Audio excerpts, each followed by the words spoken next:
Voices here sounds very clear. Savings are grand, Bahama land. Family is there, bringing good cheer. Sun, sea, and sand, they'll understand. New Providence, San Salvador, Grand Bahama, Equatorial. Where voices sit, families trust for Christmas. Where voices sit, families trust for Christmas. Call Emily and Monkey, call Abaco and Monkey, call Nanawa and Cobra Town and Fresh Creek. That island too.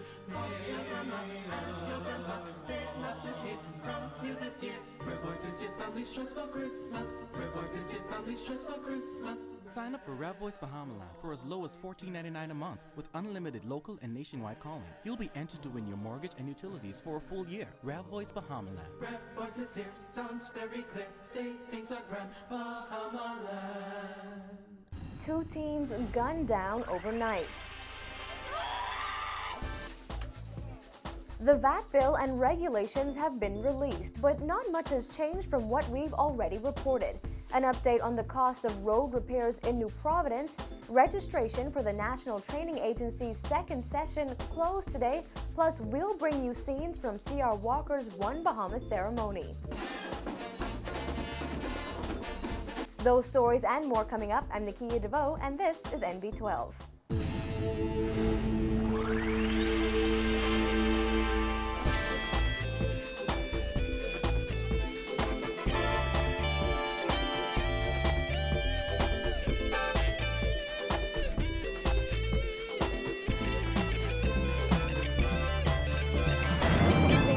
Thanks for joining us here at Cable 12 Studios. Here are the stories coming out of the NB12 newsroom this Friday evening. 2 more dead in gun violence overnight, both of them teenagers. A male teen was shot dead after he allegedly attempted to rob a local business. Around the same time, a teen was shot in the head by a culprit on a motorcycle who managed to evade police capture. Dana Smith has the details on both incidents in this report.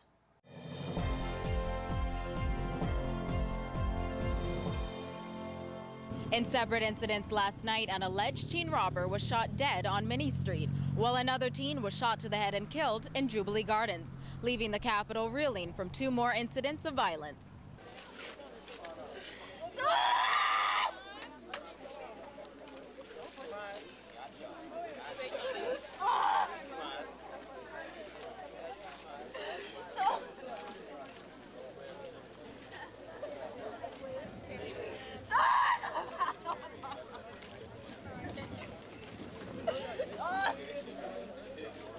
Distraught relatives, family members, and other onlookers gathered around the scene of the first incident, which occurred around 7:15 p.m. on Minnie Street. Police say the deceased and another man attempted to rob a local barber shop. It was after a mutual exchange of gunfire between the suspects and another man that the young alleged robber was left dead. What we know is that shortly before 7:15, 2 males, I believe the male here that was shot, along with another male, went to rob a local establishment. Proprietor came out. He was going to his vehicle at the time when his attention was raised by a person screaming that they were being robbed. This time he had his licensed shotgun in his hand, and one of the suspects, who was also armed with what we believe is a shotgun, discharged a shot in his direction. He in turn returned fire in the direction of the suspects who had approached him and striking one of them, as you see, fatally wounding him. The second alleged thief was able to escape, while the body of his alleged accomplice, unofficially identified as 17-year-old Antoine Thompson, was still on the scene, masked, when NB12 arrived. He's lying on the ground, he's still wearing his mask, and appeared to be a very young chap. Seemed to be a teenager. Roll said it was while police were still on the scene at Minnie Street that they received reports of another shooting incident in Jubilee Gardens. This time, a gunman on a motorcycle shot the victim before speeding off. While responding to this scene, police received reports of another shooting incident in the Jubilee Gardens area that is off Fire Trail Road. The officers responded to that scene where they met a male lying on the side of the street with apparent gunshot wound to the head. What we know there is that he was walking, and he was accosted by a lone male who was riding a motorcycle. This male got off the motorcycle, produced a handgun, and shot the victim. The assailant then fled the scene on his motorcycle. Officers caught up with him in the McKinney Drive area, but after a short pursuit, the suspect managed to flee. The victim is unofficially identified as an 18-year-old named Sylvester. Roll said police are appealing to members of the public who may have any information on the Jubilee Gardens homicide to contact police, while officers already have a strong lead on the other suspected robber involved in the Mini Street incident. We know that this young man, he goes by alias Nado, and so we appeal to his family to bring him in. Bring him so that we can have words with him and he can give us account as to what took place here. We're not going to stop until we find him. Nado was described by police as a young black male between the ages of 18 and 21, standing at 5 foot 8 inches tall and about 140 pounds. He was wearing blue jeans and a red shirt. Reporting for NB12, I'm Dana Smith. 2 men were today charged for 2 separate murders that happened earlier this week. 23-year-old Jermaine Taylor was charged with 1 count of murder and 3 counts of attempted murder. He's accused of murdering Leonardo Cash and attempting to murder Angelo Cash, Christopher Johnson, and Wilson LaCroix on November 26. That's Tuesday. The 4 men were shot on Ethel Street, Montel Heights. Cash died hours later in hospital. Now, Taylor was not required to enter a plea before Magistrate Andrew Forbes and was remanded to Her Majesty's Prison. He'll be back in court on February 3rd of next year. Now, Taylor is the brother of 28-year-old Vanessa Taylor, who was murdered this week. The mother of 2 was shot to death on her front porch on DeVoe Street Monday night. Meantime, 51-year-old Vincent McKinney was charged with the murder of Raymond Servius, which also happened on November 26th. Police said the victim was beaten to death at Miami Street. Police believe Servius and McKinney got into a fight at a house in the Miami Street area. It is alleged that Servius stabbed McKinney, and McKinney then struck him with a blunt instrument that killed him. McKinney was not required to enter a plea and was remanded to Her Majesty's prisons. McKinney, who had a wound to his eye, said he was stabbed to the eye during a fight. Forbes informed him that he would ensure that the injury was properly treated before he left for prison. McKinney's matter was adjourned to February 3rd, where he will likely be served a voluntary bill of indictment. Well, after constant questions from the business community and wider public as to when government would make available the actual draft legislation for value-added tax, the Ministry of Finance today released the document. NB12 has previously detailed many important aspects of the bill, which remain unchanged from what we've already reported. But in this report, Paige McCartney gives an overview of the bill's provisions. While it is still unclear when government will table the actual draft legislation for value-added tax in the House of Assembly, at least for now, Bahamians have a tangible document they can peruse as implementation draws near. According to the Ministry of Finance's website, there are 213 days left until that is implemented. The Ministry of Finance makes it clear in the draft introduction, however, that following the consultation process and prior to the passage of the bill, government reserves the right to revise the policy framework. Revisions to the management structure for the Central Revenue Agency will also be reflected in the draft legislation to be sent to Parliament, the document states. Absent, however, from the draft are the customs tariff changes that are expected as a result of that. The government has said that the duty rate on certain items will decrease by as much as 17% to balance out the new form of tax. The draft points out that there can also be changes to the initial phasing of customs tariff and excise tax reductions and the entire scope of VAT exemptions. The draft outlines a number of zero-rated supplies of goods and services in its first schedule. They include goods for export to be used exclusively for a rental agreement or for chartering or that are in the course of repair, renovation, or modification.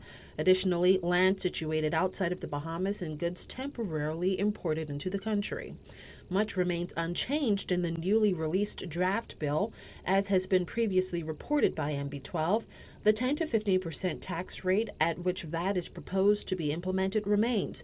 However, Prime Minister Perry Christie said earlier this week that government may consider a recommendation from financial advisor Jane Smith not to have VAT implemented at a rate higher than 10%. As previously reported, once VAT is implemented, consumers will have to pay extra for cable bills and phone bills, but only businesses will pay VAT for electricity and water bills, and only if their consumption surpasses a still undecided threshold.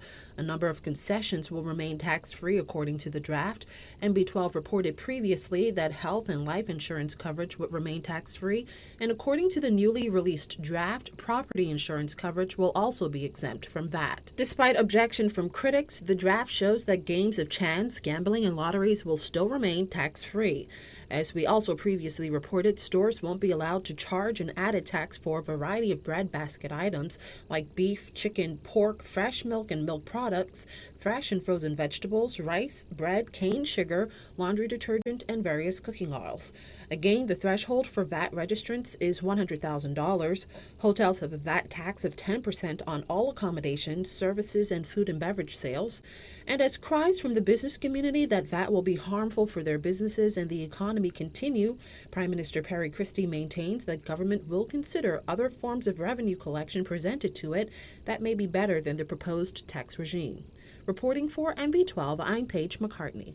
In other news, the government may have to dish out less money than expected to complete the corrective work identified for the New Providence Road Improvement Program.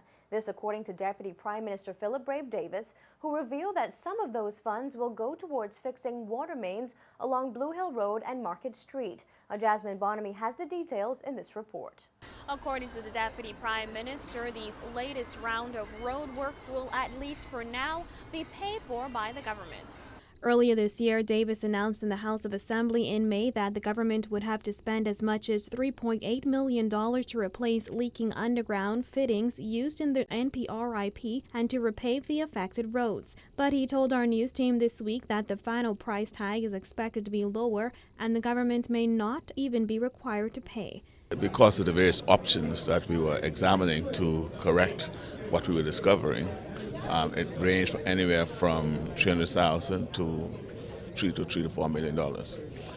But what I see going on now, it may perhaps be in that lower range of $300,000. Much of that money is being spent to carry out work on Market Street and Blue Hill Road, where he says water main leaks were discovered. Davis said that in 2010, the Water and Sewerage Corporation asked the Ministry of Works to replace laterals on existing water mains and on several roads. Blue Hill Road between Wolf Road and Duke Street, Market Street between Wolf Road and Duke Street, and on Blue Hill Road south between Soldier Road and Carmichael Road. Davis previously lamented the fact that the government would have to pay more money for the already over-budget project, which he said has caused the public and businesses hardship and inconvenience over the past 3 years. Explaining how the problem surfaced, Davis explained earlier this year that WSC specified and provided JCCC with the fittings, which were 90-degree Talbot elbows. JCCC installed 214 laterals using the elbows provided by WSC. In late 2012, officials noticed that some of the elbows had failed and caused leaks. Davis said that 19 elbows have failed so far. Since the issue arose during the defective liability period, Davis says there is some question as to who is responsible for paying for the works. The roads have been turned over to the government, but and because it is now in our possession, as it were, we can now determine what the defects there are, if any, and have them corrected whilst the contractors are still here. We are still in what they call the defective period, which calls on which period we look at what is not right, what's wrong, where there are breaches, and then that is being corrected. So during this defective, what we call the defective liability period, we're having these corrections done. Davis also said the Ingram administration should assume responsibility for the failures since the materials were installed under the former government's watch. Reporting for NB12, I'm Jasmine Bonamy. Coming up on NB12, turnout for the National Training Agency's second session lower than hoped for. Wonderful, marvelous training for people who were interested. Plus an update on BEC union issues. Stay tuned, NB12 will be right back with the details.